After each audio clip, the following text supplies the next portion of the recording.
দৌড়ে গিয়ে বললাম আমাকে একটা চাদর দাও, আমার বাচ্চা ঠান্ডা লাগতেছে। বললো না এখন চাদর দেওয়া যাবে না, একটি সাদা কাপড়ও দেয় নাই। তখন আমার আঁচল দিয়ে আমি ওকে ঢেকে রেখে মুখটা ঢাকা মুছলাম। ঢাকা মেডিকেলের মধ্যে মানুষ রই রই হইচই করে, কিন্তু কেউ নাই, সিটের মধ্যে ডাক্তারও নাই ইমার্জেন্সিতে। ভিতরে দৌড়ে গিয়ে একজন ডাক্তারকে টেনে আনলাম আমি। এসে কিন্তু না দেখেও বললো তিনি তো অনেক আগে মারা গেছেন। আমি তখন তাকে মেরেছিলাম, একটা থাপ্পড় মেরে আমি বলছিলাম কখন মারা গেল, আমি তো তোমাদের কাছে এখন আনলাম, তুমি স্টেপতো লাগাও, বুকটা দেখো। তো বললো না দেখতে হবে না, উনি তো মারা গেছেন। তখন আমি বললাম আমার হাজবেন্ড কে, এখানে হবে না, চলো উঠে নিয়ে যাও, চলো ওকে আমরা সিএমএইচে যাই।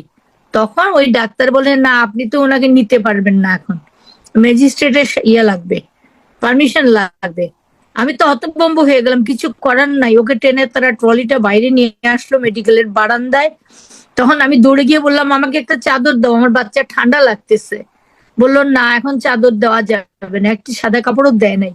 তখন আমার আঁচল দিয়ে আমি ওকে ঢেকে রেখে মুখটা ঢাকা মুছলাম।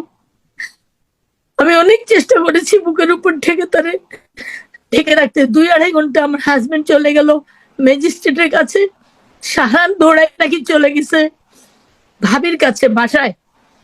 তখন ওই যে স্বামীরা দৌড়াই পালাই গেল ওই সালমান স্বামীর ইয়ের কাছে। যদি ওই দিন ওই সময়ে সারান দরজাটা না লাগাইতো তাহলে বোধহয় আরো অনেক আলামত নষ্ট হয়ে যেত, ঘর থেকে এগুলো বার হয়ে যেত। এই তো এটা মনে হয়। তারপরে জানলাম, মেডিকেলে গিয়ে জানলাম ইমন মারা গেছে।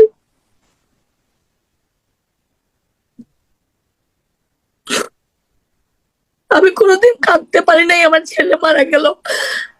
আমি বাড়িকে রক্ষা করব নাকি ইমন মরে গেছে, মারাও গেছে, না খুন হয়েছে, কি হয়েছে আমি জানতে পারবো?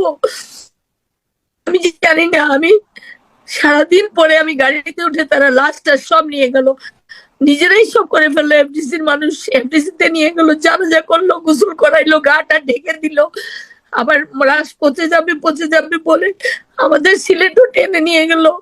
একটা বাবা লাশের বক্সের পাশে বসে সারা রাস্তা একটা কাঠের উপর বসে গাড়ির বাইরের দিকে মুখ রেখে গেছে সিলেটে, পিছনের গাড়িতে আমি, আমার গাড়িতেও কিন্তু অন্য লোক ঢুকে গেছে, আমি শুনতে পাচ্ছিলাম, ফোনে বলতেছে যে সালমান সুমন মারা গেছে।